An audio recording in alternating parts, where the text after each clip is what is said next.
CM చంద్రబాబుపై తీవ్ర స్థాయిలో మండిపడ్డారు ఫైబర్ నెట్ కార్పొరేషన్ మాజీ chairman Gautam Reddy. Fibre net corporation ని నిర్వీర్యం చేసేందుకు చంద్రబాబు కుట్ర పన్నారని ఆగ్రహం వ్యక్తం చేశారు. మాజీ సీఎం జగన్ ప్రోద్బలంతో 190 రూపాయలకే ఇంటర్నెట్ ఇస్తే ఇప్పుడు ఫైబర్ నెట్ ని ప్రైవేట్ కంపెనీలకు అందించేందుకు రంగం సిద్ధం చేశారన్నారు. వైఎస్ఆర్సీపీ హయాంలో ఫైబర్ నెట్ లాభాల బాట పట్టిందని గుర్తు చేశారు. 2014-19లో చంద్రబాబు ఫైబర్ నెట్ లో భారీగా అవినీతి చేశారని, అందుకే దానిపై వైఎస్ఆర్సీపీ హయాంలో విచారణ జరిపినట్టు తెలిపారు గౌతమ్ రెడ్డి. హత్య రాజకీయాలకు పేరుగాంచినటువంటి మనిషిగా అవినీతికి అప్పుల ఊబిలో కూరుకుపోయేటువంటి పద్ధతిలో పరిపాలన సాగిస్తున్నటువంటి ఈ చంద్రబాబు నాయుడు గారు ఈయనకి అధికారం ఇచ్చింది ప్రజాసేవ చేయటానిక, ప్రజల యొక్క మాన ప్రాణాలని హరింపజేయడానిక? చంద్రబాబు నాయుడు గారు, లోకేష్ గారు మాట్లాడుతూ ఈ ప్రభుత్వంలో ఈ ఫైబర్ కార్పొరేషన్ తీసుకొచ్చింది మేమే అనేటువంటి దానిలో మేము దీన్ని ఏ రకంగానూ కూడా ముందుకు తీసుకెళ్లాలనుకుంటున్నాం అనేటువంటిది ప్రగల్భాలు పలికారు. కానీ ఇవాళ ఏమంటున్నారు? ఇదే ఫైబర్ కార్పొరేషన్ ని నిర్వీర్యం చేయడానికి, దాన్ని ఎత్తివేయడానికి ప్రైవేటు సంస్థలతో కుమ్మక్కైపోయి ఈ వ్యవస్థనే తీసివేయాలనేటువంటి చెప్తా ఉన్నారు. నేను అడుగుతా ఉన్నా చంద్రబాబు నాయుడు గారు, ట్రిపుల్ ప్లే సిస్టమ్ ని భారతదేశంలో నెంబర్ 1 గా తీసుకొచ్చినటువంటిది ఆంధ్రప్రదేశ్ ప్రభుత్వం. దానికి మరింత ప్రోత్సాహం ఇచ్చి జగన్మోహన్ రెడ్డి గారు ముందుకు తీసుకెళ్లేటువంటి జరిగింది. ఈ క్రమంలో ఇవాళ దీన్ని ఎందుకు తీసేస్తారు? దీన్ని ఎందుకు క్లోజ్ చేస్తారు?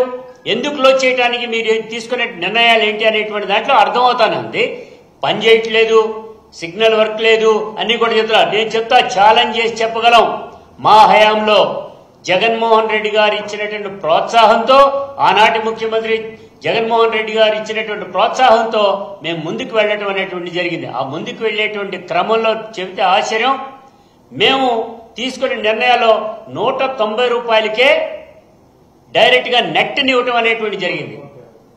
అదే పద్ధతిలో మేము తీసుకునే నిర్ణయాల్లో అనేక పద్ధతుల్లో తీసుకునే అవి ఏ రకంగా చేశామనేటువంటి తర్వాత చెప్పినప్పటికీ కూడా అదే 2014 నుంచి 2019 వరకు జరిగినటువంటి అసెంబ్లీ సమావేశంలో జగన్మోహన్ రెడ్డి గారు క్లియర్ కట్ గా ఈ ఫైబర్ నెట్ కార్పొరేషన్ లో అవినీతి జరిగిందనేటువంటి చెప్పడం జరిగింది. అందుకే 19లోకి అధికారంలోకి వచ్చిన తర్వాత జగన్మోహన్ రెడ్డి గారి ఆదేశాల ప్రకారంగా మొత్తం ఈ ఫైల్స్ అన్నింటినీ కూడా చెక్ చేస్తే వీటిలో అవకతవకలు జరిగినాయి, కేసు పెట్టాలనేటువంటి సిఐడి డిపార్ట్మెంట్ కి పంపిస్తే, సిఐడి డిపార్ట్మెంట్ వారు గవర్నమెంట్ సిఐడి డిపార్ట్మెంట్ పంపిస్తే వాళ్ళు కేసు కట్టడం అనేది జరుగుతుంది. అదే చంద్రబాబు నాయుడు గారి యొక్క ప్రోద్బలంతోనే ఇది జరిగిందనేటువంటిది స్పష్టంగా కనబడతా ఉంది. దానిలో భాగంగానే నేను అంటున్నా, మీకు మళ్ళా మొత్తం ఎక్స్ప్లెయిన్ చేస్తా. చంద్రబాబు నాయుడు గారు సంతకాలు చేసినటువంటిది స్పష్టంగా మీ ముందుకు ఉంచుతా. ఇదిగో చంద్రబాబు నాయుడు గారు సంతకాలు చేసింది ఆల్రెడీ మీకు కూడా దానిలో కూడా చూపిస్తా. చంద్రబాబు నాయుడు గారు సంతకాలు చేసినటువంటిది ఉన్నది. ఈ ఫైల్లో సంతకం చేయడం అనేది జరిగింది. ఎందుకు జరిగింది? ఏ పద్ధతిలో, ఏ కెపాసిటీలో మీరు చేశారనంటే, మంత్రి మండలి నిర్ణయం ప్రకారంగా కేబినెట్ నిర్ణయం తీసుకుంటే ఓకే, మీకేం సంబంధం లేదు. కానీ ఇండివిజువల్ కెపాసిటీలో ఈ ప్రొక్యూర్ దాంట్లో సంతకం చేశారంటే అనేది దాని అర్థం ఏంటి? మీ ప్రోద్బలంతో ఏపీ ఫైబర్ కార్పొరేషన్ లో 333 కోట్ల రూపాయలకి సంబంధించిన టెండర్ లో 321 కోట్లకి సంబంధించి అవినీతి జరిగింది అనేటువంటి దానిలో 121 కోట్లకు సంబంధించినటువంటి ఆధారాలతో సహా చూపించామనేటువంటి చెప్పినటువంటి దానిలో చంద్రబాబు నాయుడు గారి ఫోటో లేదా, సంతకం లేదా? యనమల రామకృష్ణుడు గారి సంతకం లేదా? ఆర్థిక మంత్రి సంతకం కూడా ఉంది. దీని అర్థం ఏంటి?